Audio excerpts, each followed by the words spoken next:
Yang Mulia Sekretaris Jenderal PBB, Yang Mulia para pemimpin negara-negara anggota PBB, tahun ini genap 75 tahun usia PBB.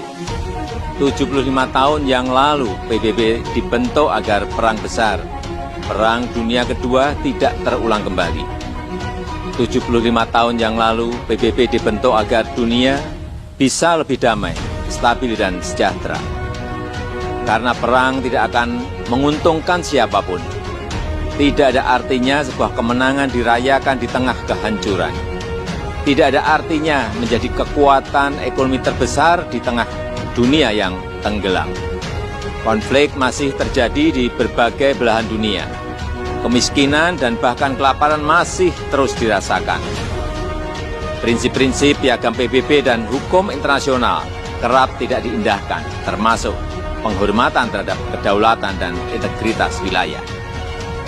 Kita semua prihatin melihat situasi ini. Republik Indonesia setujui resolusi PBB soal serangan Rusia ke Ukraina.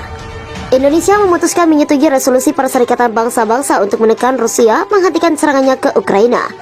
Hal ini terkuak dalam sesi darurat Majelis Umum PBB yang diadakan Rabu 2 Maret 2022. Indonesia diketahui mengambil langkah ini bersama 140 negara dunia lainnya. Dalam resolusi itu, negara dunia juga ikut mengutuk langkah Presiden Rusia Vladimir Putin yang memutuskan untuk menempatkan persenjataan nuklir negara itu dalam posisi siaga. Berikut rinciannya, jumlah negara yang menyetujui resolusi PBB setuju 141 negara, tidak setuju 5 negara. Selain Indonesia, beberapa negara Asia Tenggara juga menyetujui resolusi ini seperti Malaysia, Timor Leste, Singapura, Thailand, Kamboja, Filipina, dan Brunei Darussalam. Tak hanya itu, Myanmar yang saat ini dikuasai oleh pemerintah junta militer juga ikut menyetujui resolusi ini untuk suara menolak resolusi ini. Negara-negara yang menolaknya adalah Rusia, Belarusia, Korea Utara, Suriah, dan Eritrea. Sementara itu, beberapa negara yang memutuskan abstain yakni China, Bolivia, Iran, Irak, India, Pakistan, Sri Lanka, dan Sudan. Dari tetangga Republik Indonesia pun juga ada Vietnam dan Laos yang memutuskan untuk juga abstain. Dengan posisi suara yang seperti ini, draft resolusi tersebut pun berhasil menjadi resolusi. Berbeda dengan sidang Dewan Keamanan sebelumnya, dalam sidang Majelis Umum Darurat ini hak veto tidak dapat dijatuhkan. Kritik untuk Indonesia. Keputusan Indonesia untuk mendorong resolusi ini mendapatkan kritikan dari Guru Besar Hukum Internasional Universitas Indonesia Hikmahanto Juwana. Ia mengatakan bahwa ini menciptakan stigma bahwasannya Indonesia layaknya hakim yang mampu memvonis tindakan sebuah negara. Pertama, seolah Indonesia berada dalam posisi sebagai hakim terkait serangan Rusia dan menentukan tindakan tersebut sebagai salah. Padahal dua negara yang berseteru pasti memiliki justifikasi berdasarkan piagam PBB dan hukum internasional, ujarnya melalui pesan singkat kepada CNBC Indonesia.